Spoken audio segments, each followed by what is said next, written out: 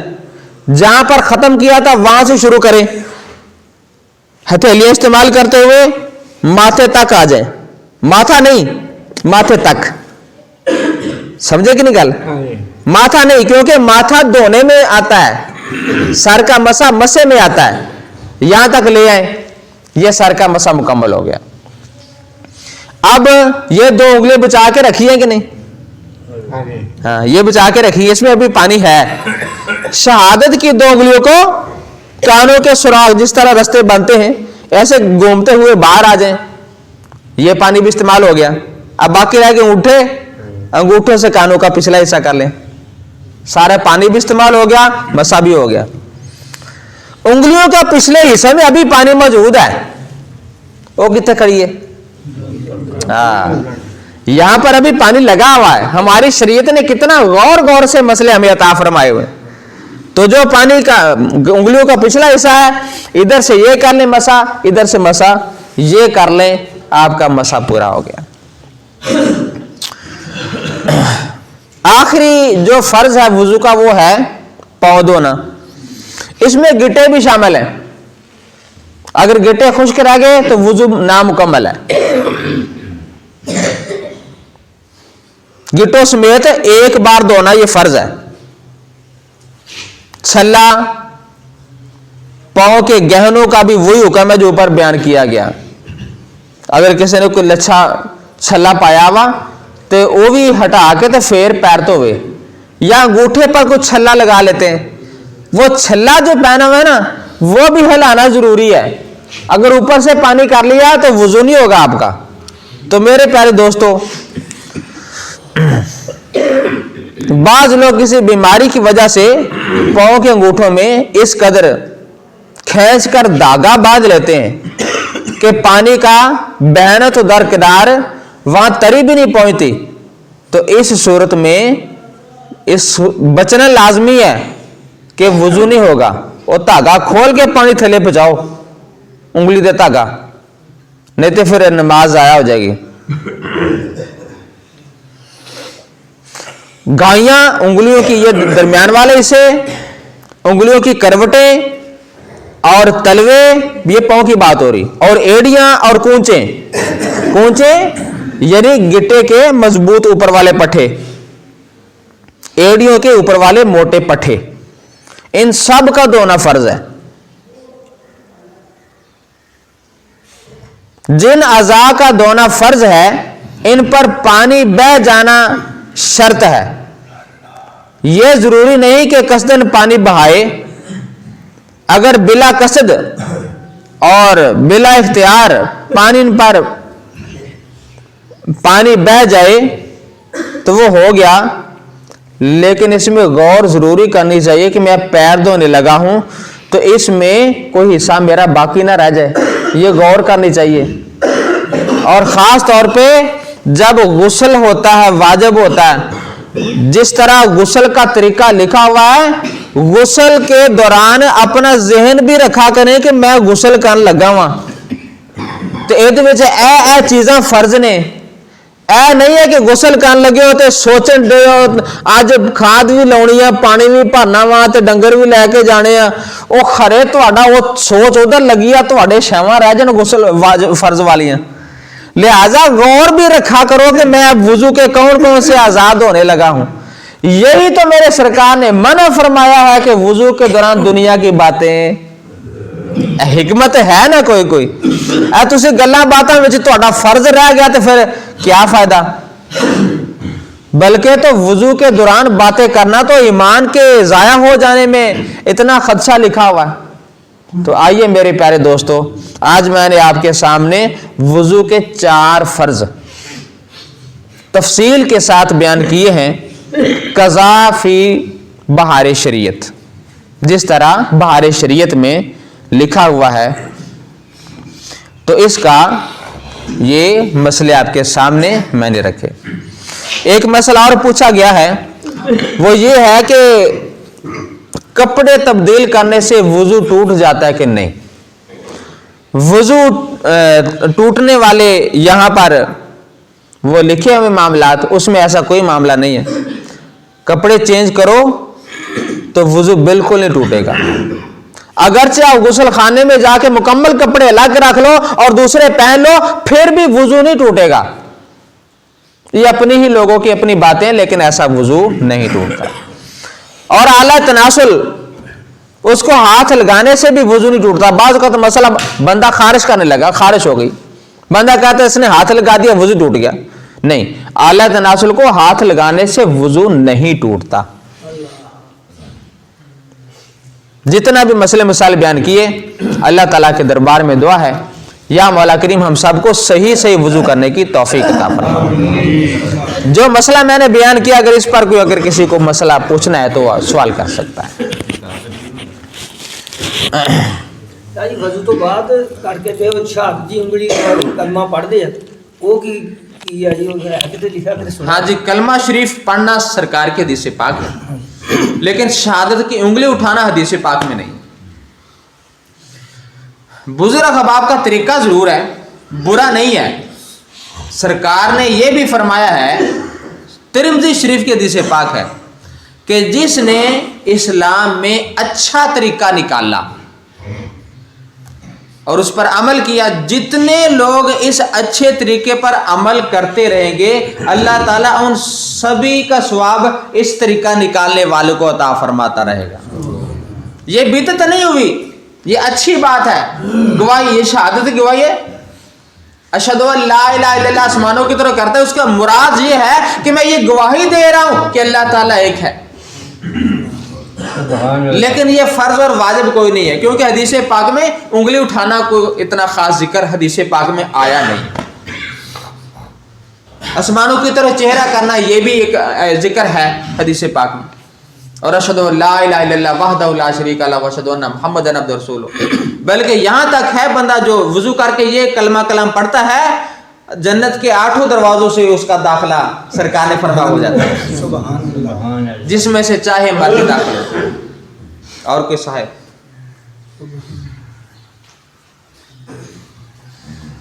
اللہ پاک کے دربار میں دعا ہے، اللہ پاک ہم سب کی حاضری قبول۔